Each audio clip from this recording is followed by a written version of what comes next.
আসসালামু আলাইকুম। দেখুন বন্ধুগণ, এখানে দুইটি ঘুঘু পাখির বাচ্চা, আর বাচ্চাগুলো রৌদ্রের মাঝে আছে।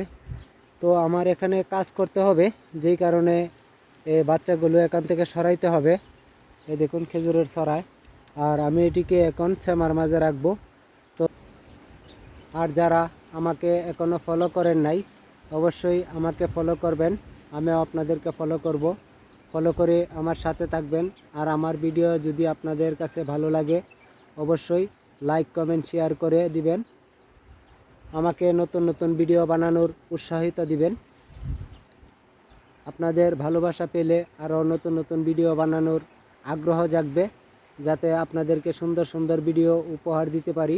হ্যাঁ, তার কারণেই আপনারা একটু আমাকে বেশি বেশি ভালোবাসা দিবেন। তো আপনাদের ভালোবাসা ছাড়া আমি উপরে উঠতে পারবো না। দেখুন পাখির বাচ্চাগুলো কত সুন্দর, মন চাই শুধু খালি তাদেরকে আদর করি। এই যে দেখুন কত সুন্দর দুটি ঘুঘু পাখির বাচ্চা। এই যে দেখুন কত সুন্দর, শুয়ে আছে, ঘুমাইতেছে। আসলে অনেক সুন্দর। আর এই পাখির কাজগুলো করতে আমার কাছে অনেকই ভালো লাগে, যে পাখির কোনো একটা উপকার করতে পারলে আমার কাছে খুবই ভালো লাগে।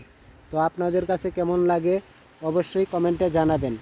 আর আমার ভিডিওটা যদি আপনাদের কাছে ভালো লাগে, অবশ্যই লাইক কমেন্ট শেয়ার করে আরও অন্যদেরকে দেখার সুযোগ করে দিবেন। এই দেখুন পাখিটি কি সুন্দর পাখি, ঘুঘু পাখি। এগুলো হচ্ছে ঘুঘু পাখি, কি সুন্দর পাখি দেখছেন, কি সুন্দর পাখি দেখুন। তো আমি এখানে থেকে এটারে চামাত নেওয়ার চেষ্টা করব। তো অবশ্যই চামার মাঝে নিয়ে যাব।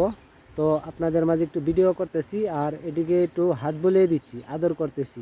আমার কাছে খুবই ভালো লাগতেছে, এই যে ওদেরকে হাত বুলিয়ে দিতেছি, আমার কাছে খুবই ভালো লাগতেছে। তো আপনাদের কাছে কেমন লাগতেছে অবশ্যই আপনাদের মতামত জানায় দিবেন।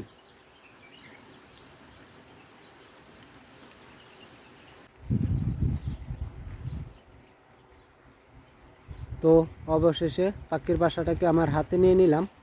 এখন দেখা যাক এটাকে কোথায় রাখতে পারি।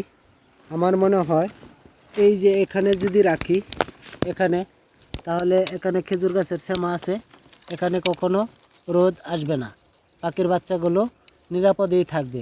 তা আমি এটিকে এখানে রেখে দিলাম। এই যে দেখুন এখানে আর রোদ আসবে না। তো আমি এখন এটিকে এখানে রেখে দিলাম।